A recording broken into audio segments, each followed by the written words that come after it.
Welcome back to the channel. So in the last video of this mini bike series, we took this thing to the drag strip. It was really awesome. So I noticed that the thing was not running at its full potential, which led me to investigate, and the results are in. In this video I was battling a few issues that were causing it to be slower. We also had some new issues arise that were deeper than I thought. So yeah, stick around guys, but let's get right into the action. So check this out. It actually looks like we had a bad crank seal on the stator side. This whole thing is just weeping oil.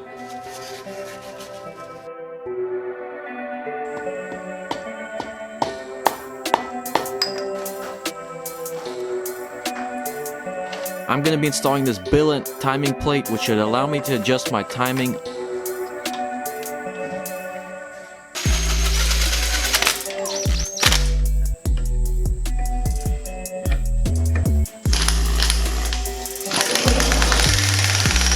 Turns out that this side is also bad, but luckily we caught it in time, so let's go ahead and pop this thing out.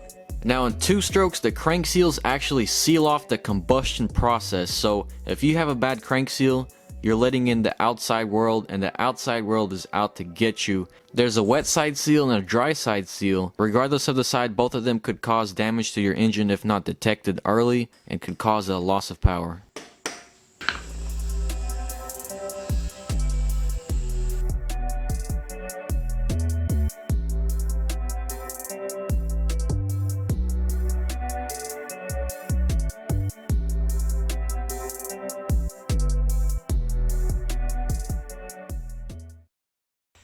Guys, I am so upset with myself.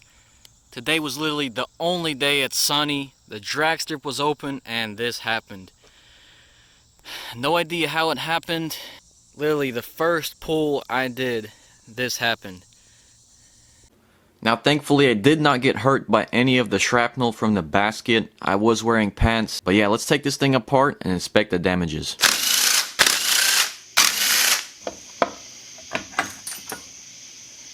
Ooh, look at that. Check this out. I busted up the whole hub, the pressure plate. Luckily, it's not really that deep. Overall, this would probably cost like $100 to fix if I want to go OEM parts.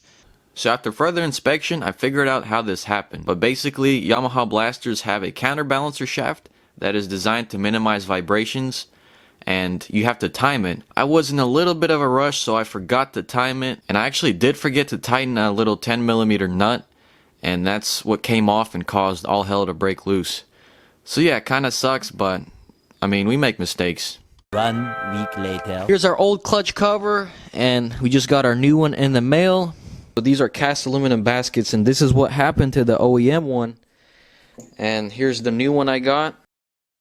Guys, unfortunately I had to split my blaster motor, and that is because there were chunks of aluminum that were stuck inside the gearbox. I tried shaking those chunks out, but they would not come out, so I had to split the motor. Now the chunks didn't cause any damage other than to the shift drum. It actually sheared the key off on the shift drum, so I tried welding it back on, but nope, it kind of turned out crooked. So I'm gonna have to order a new one, and I'm thinking I might as well just toss in new crank bearings.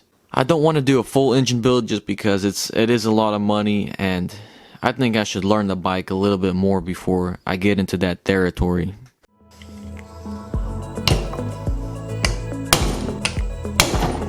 Oh yeah, this bearing was shot.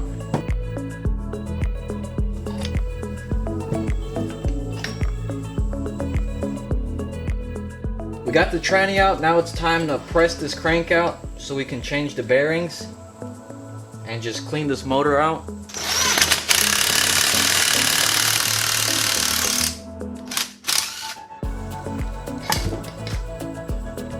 Man, it honestly looks very good.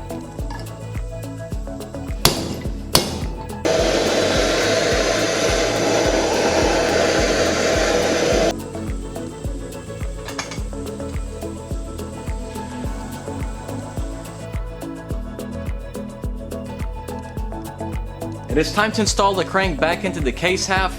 Now I want to give a huge thanks to TheDzone. They sent me this Tusk crank installer tool. This makes your life a whole lot easier. But I'll leave their link in the description. Definitely check them out. They have a whole bunch of motorcycle and ATV parts. Okay, so this is the stator side. So the kit comes with this collet. You slide it on, followed by the appropriate nut or adapter. Screw this in, and it's as simple as tightening this nut, and it should go ahead and pull your crank in without deforming it.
So guys, as you can see, I did time my balancer shaft. This is what I forgot to do last time, and it just caused way too much vibrations.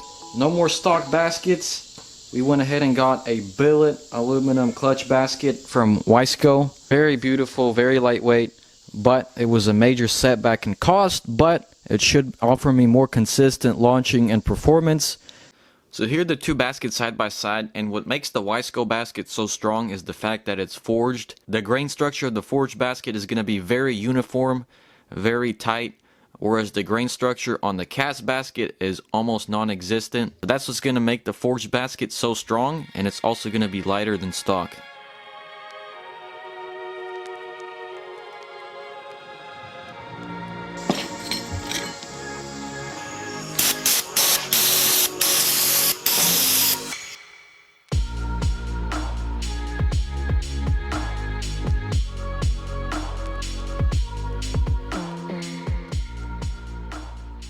As you can see, there's two different types of bushings here, and they each go into their own orientation. I actually missed it the first time, but I got it right the second time.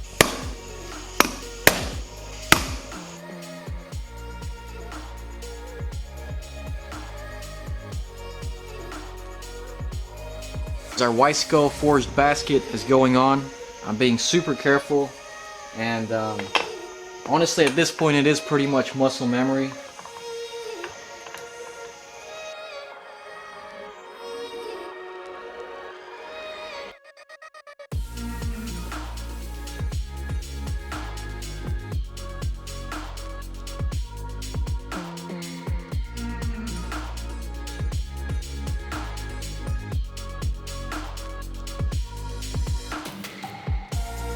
Now before I bought that aftermarket basket, I did actually buy another OEM basket, so I guess if we ever need it, we'll have it as a backup.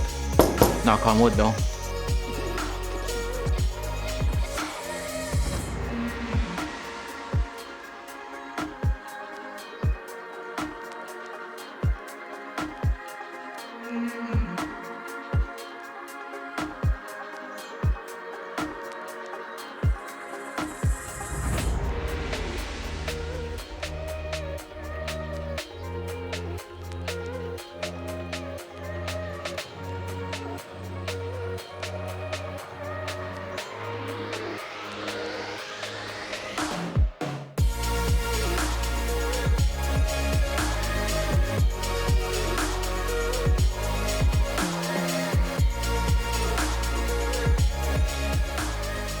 Guys, we finally put the mini bike together.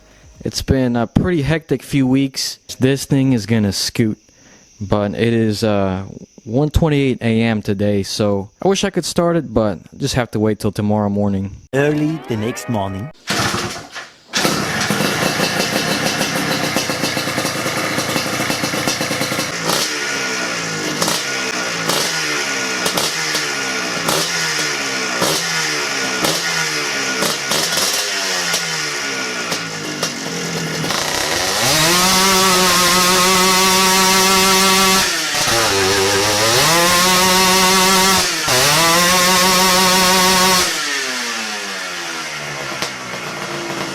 that was, I think, 4th gear, guys.